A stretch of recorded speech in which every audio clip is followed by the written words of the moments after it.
said yesterday and the day before, and I got a lot of crap for it. I said, listen, if you pay your quarterback $55 million, I don't want an asterisk. There's no asterisk. Okay, with Tua, he's the only quarterback where, as long as he doesn't have to play in cold weather, I love him. Well, I can't pay you $55 million. I saw the Kansas City game, and that's with Tyreek Hill, the best deep threat in the league. So Jordan Love may be young and raw, but there's no qualifying. He's got a whip. He can move. He's smart, great at the podium, coachable. Tua's got an asterisk, and not even the injuries. The last 5 AFC championship games are played in 33-degree weather with wind. I don't like the contract. It's double what I would have paid him. Yeah. You tell me. So listen, the Love thing, let me start on Love just quickly. Love is just very unique because we've never had a player get to the end of their rookie deal and seem to warrant this type of extension with this small of a playing sample. Yeah. And so the love, but what we've seen is excellent, but there is a concern in the back of your head of, man, what if he just caught fire for 2 months? We don't have enough to, base it off of, but you had no choice.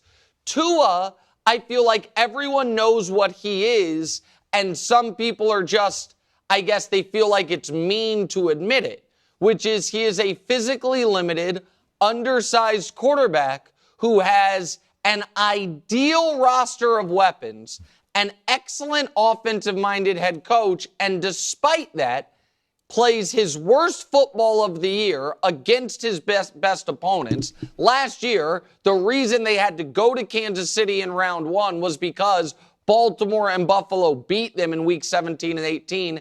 And he also, obviously, to your point, doesn't play well in the cold. So to me, the Tua contract is bad on multiple levels. The first one is this. Even if you think he's good, Colin, does anyone think during this contract he is going to be better than Mahomes, Lamar, Josh, CJ Stroud, and I think I'm leaving one out that everybody loves, but that's 4. Oh, Joe Burrow.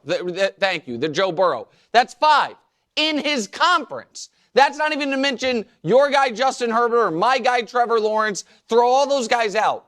Even his biggest supporters, I don't think believe he's going to be top 5 in his conference. If you're not top 5 in your conference, then you're probably not going to be able to earn this contract. And the other piece of it that I think is just, to me, obvious, but a lot of people struggle with, is you don't have an obligation to pay a guy at this position based on what he's done. You have an obligation to your team to pay a guy based on what you think he will do. Right. And by paying him, you know he's not going to have this type of roster or supporting cast around him long term. And so I would not have done it.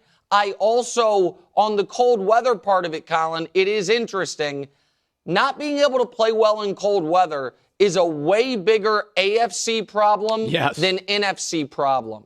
Because in the AFC, the best teams, the Bills, the Chiefs, the Ravens the last few years, Cincinnati the year before, the Jets, if J-Mac's right and they get it together. The only team that's been consistently in the mix is Miami. That is not outdoor cold weather. Houston, obviously, we'll see if they get there. They have a dome.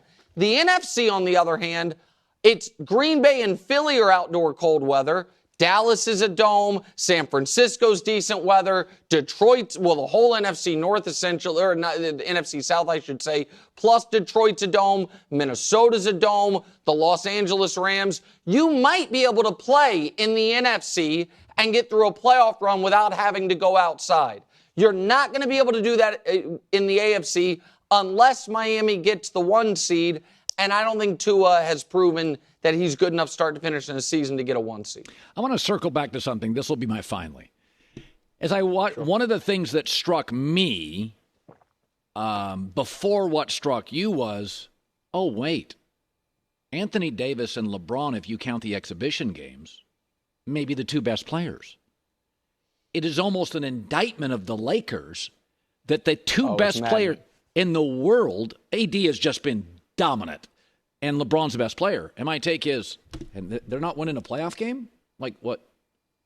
That was my take. It's like, if I'm a Laker fan, if we just get a 3, if we just get a third, what do you make of my perception? So there? it's totally maddening. It's an indictment on coaching. It's an indictment on roster construction.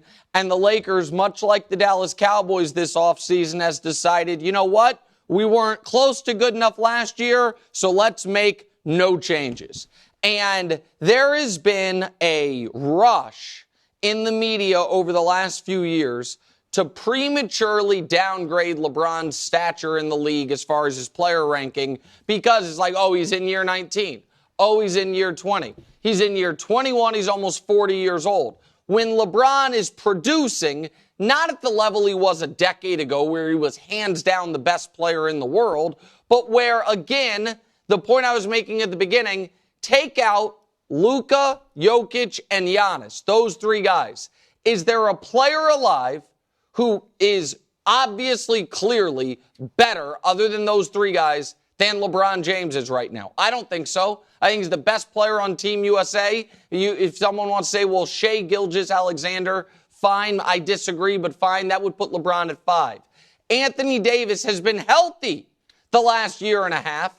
He's been available.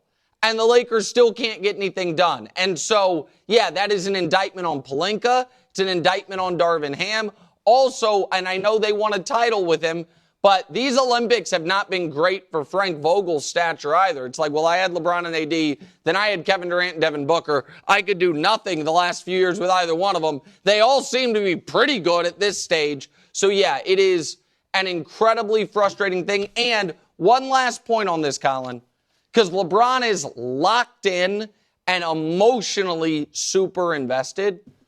I wonder if it is bouncing around in the back of LeBron's head, man, these might be the last really meaningful basketball games of my life. Yes.